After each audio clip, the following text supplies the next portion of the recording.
Yeah, hi, Nick here. How you going? Today I thought I'd talk a little bit about Bushido and what it means to me and why you should care.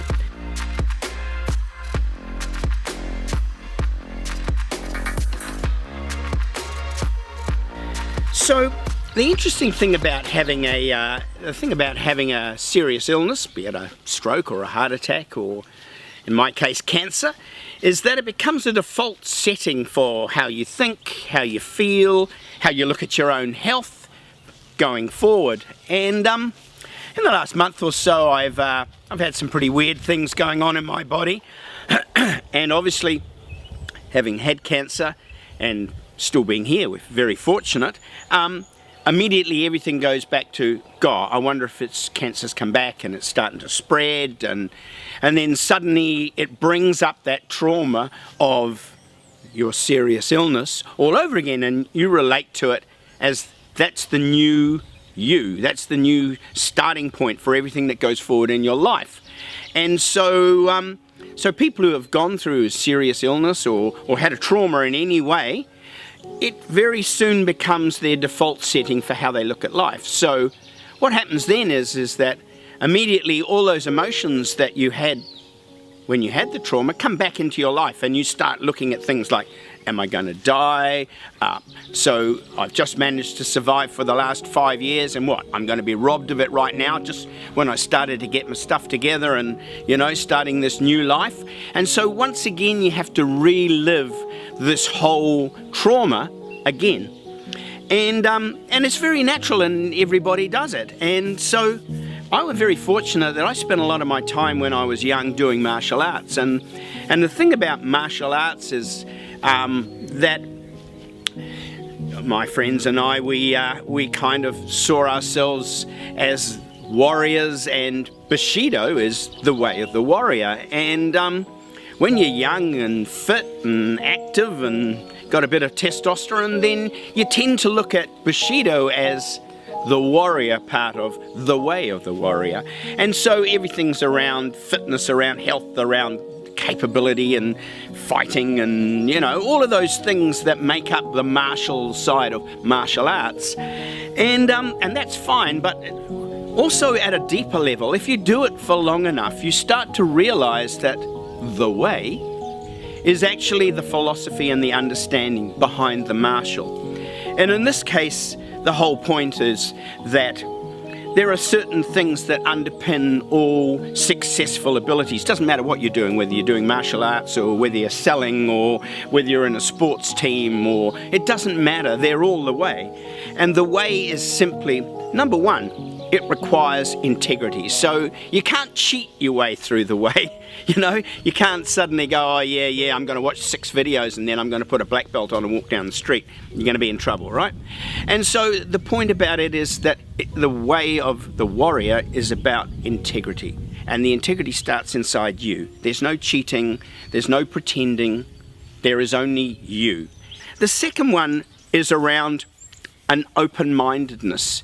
And an open-mindedness in this case is the ability to look at your surroundings, understand them, know where you're protected, know where you're vulnerable, and all of those things. And you do them automatically after a while. They become part of how you think. You think without thinking. You immediately know. And any person who's ever achieved anything inside a sport or whatever will tell you about, they just know. They don't have to think.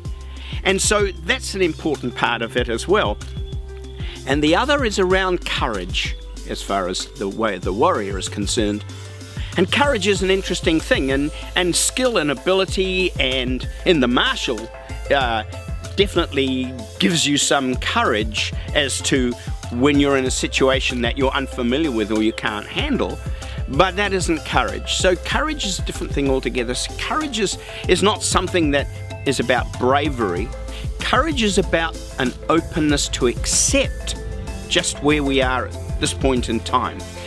Which brings me back to the whole illness thing. So imagine you've got this illness, or I'm talking to you and you actually have had a life-threatening illness, or you know somebody who has, and you understand that in order to move forward from that default setting, which is the new default setting, you have to have an openness. You have to be able to accept, hey, this is where I am.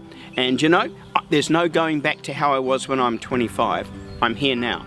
And so if I can accept that this is the new me, right then and there, I'm able to move forward. And the point about the way, obviously, is as we move forward through life.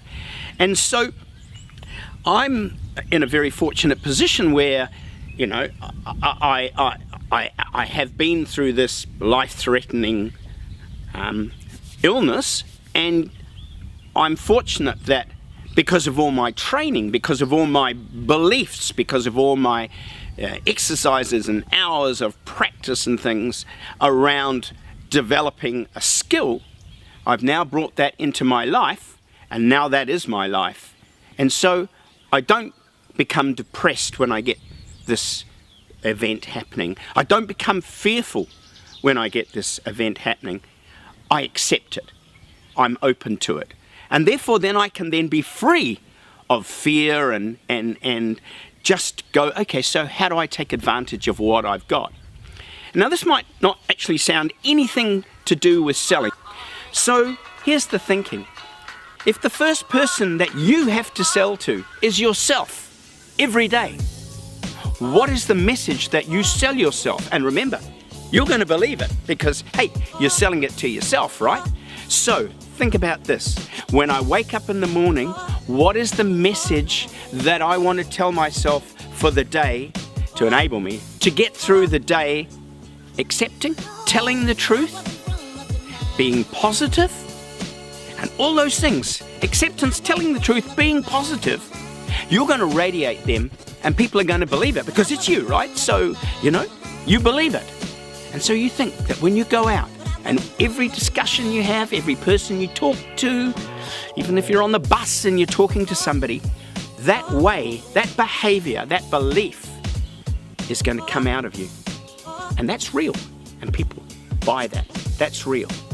So just remember, selling isn't about getting up some cool little thing and making somebody else pay for it. Selling starts off with you every morning waking up and saying to yourself, how is my day going to be? And that is the first sale of the day. So when you sell to yourself, think what you want to buy. Have a lovely day.